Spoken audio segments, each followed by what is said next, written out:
Induk singa ini melahirkan anak singa putih.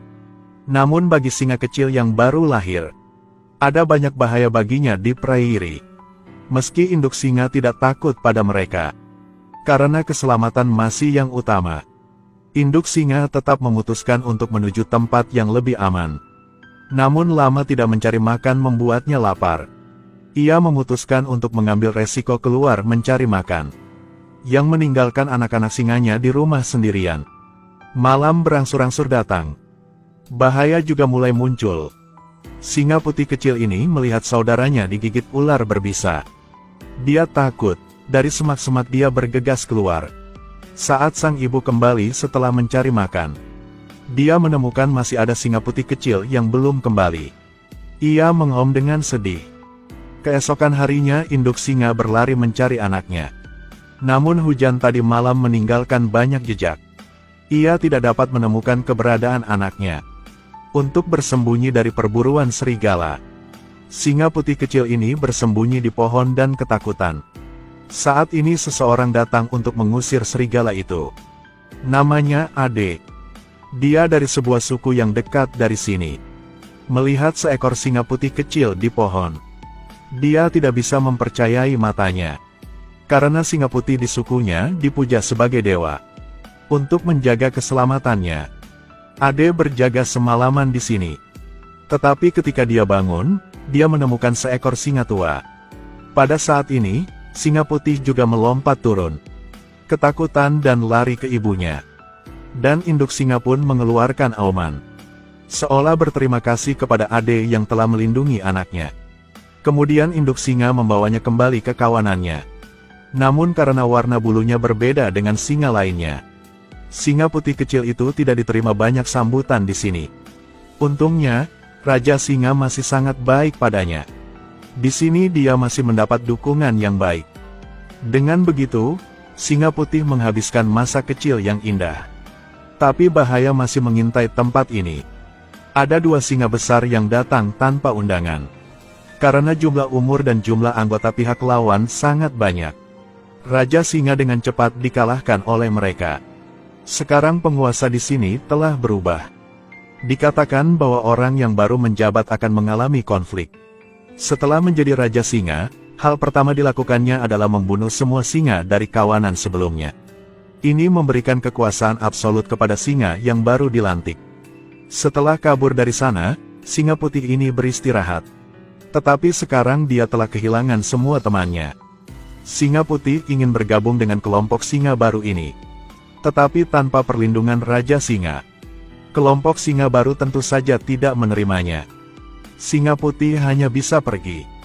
Dan sekarang Ade juga mencarinya. Melalui perjumpaan itu, dia masih ingin melihat singa putih lagi. Untuk melindungi kehidupan hewan ini, bagaimana seharusnya singa putih hidup setelah kehilangan sukunya? Dia hanya ingin minum sedikit air untuk mendapatkan kembali kekuatannya.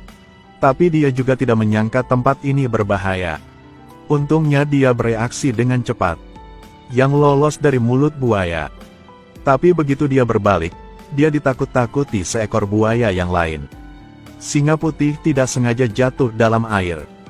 Ia pakai sekuat tenaganya untuk berenang. Buaya di dalam air mengejarnya dengan ganas. Saya harus mengatakan singa putih ini cukup beruntung. Dia lolos dari maut dan mendarat di tepi sungai. Tetapi yang tidak dia sadari adalah, dia telah mencapai tepi seberangnya. Dan di sini ada spesies yang lebih berbahaya, ras manusia. Sudah berhari-hari singa putih tidak ada makanan. Dia masih tidak tahu berburu. Dia juga tidak tahu bahwa dia tidak boleh menyentuh landak ini. Karena sangat lapar, singa putih ini memutuskan untuk mengambil resiko.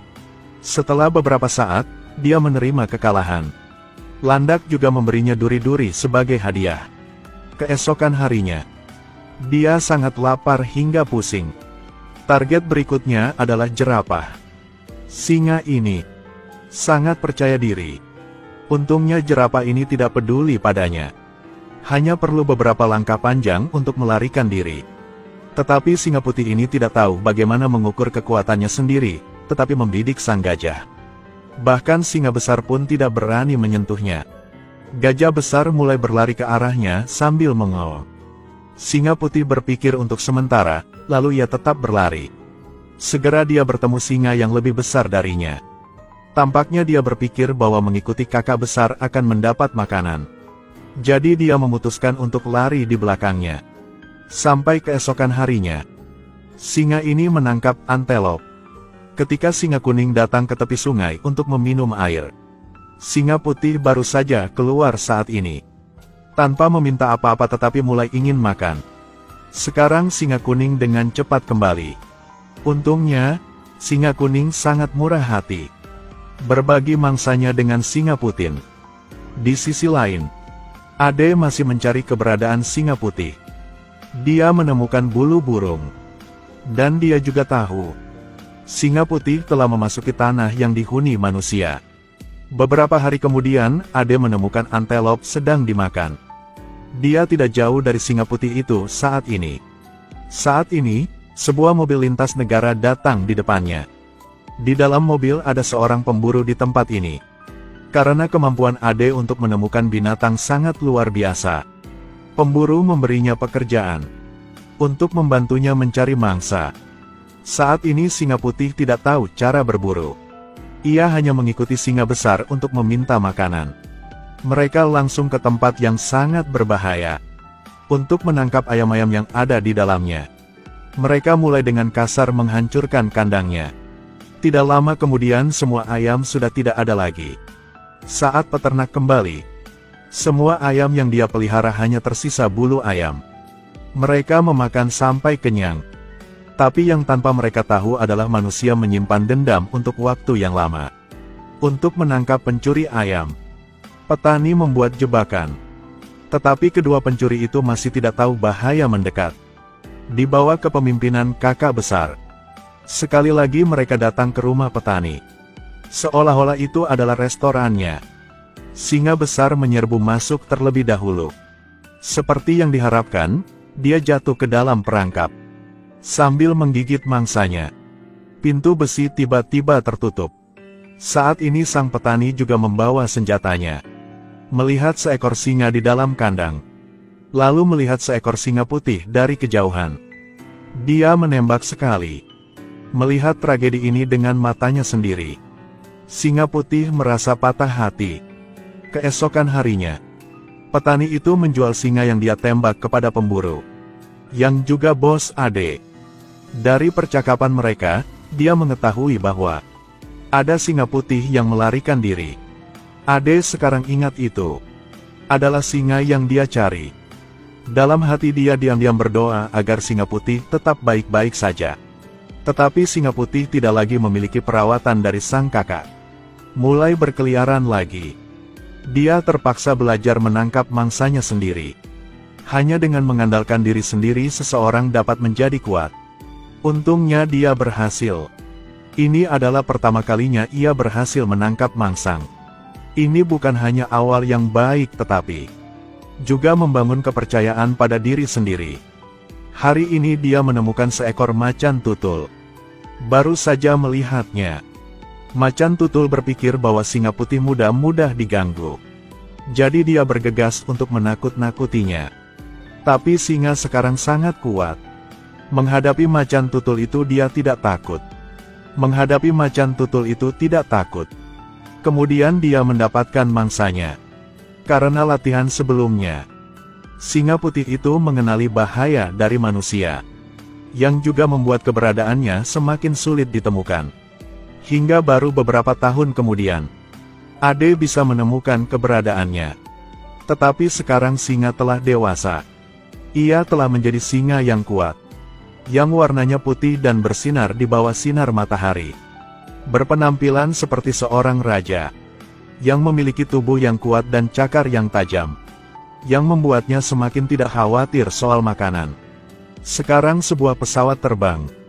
Ternyata miliarder itu mendengar legendanya. Dia menghabiskan banyak uang untuk menyewa seorang pemburu. Dia ingin membunuh hewan ini untuk kerajaan singa. Jika dia ingin menjadi berpengaruh, singa putih harus mendirikan kerajaan sendirinya. Seperti dia awalnya saat dia ditendang. Dia sekarang perlu menantang singa lainnya. Pertempuran akan segera dimulai. Adegan ini ditemukan oleh pemburu. Dia sangat bersemangat. Dia mulai melepaskan tembakan ke arah itu.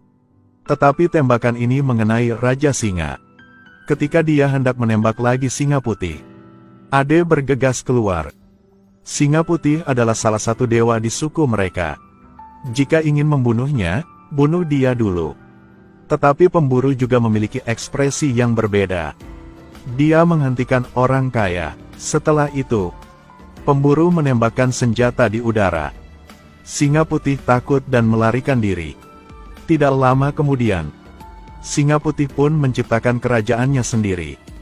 Dia menjadi penguasa stepa ini. Faktanya, di bawah perburuan hewan tanpa henti oleh manusia, singa di Afrika mengalami penurunan yang cepat. Sejak tahun 80-an jumlah singa mencapai beberapa ratus ribu. Namun sekarang jumlahnya kurang dari 20.000. Tolong lindungi satwa liar. Lindungi lingkungan ekologis.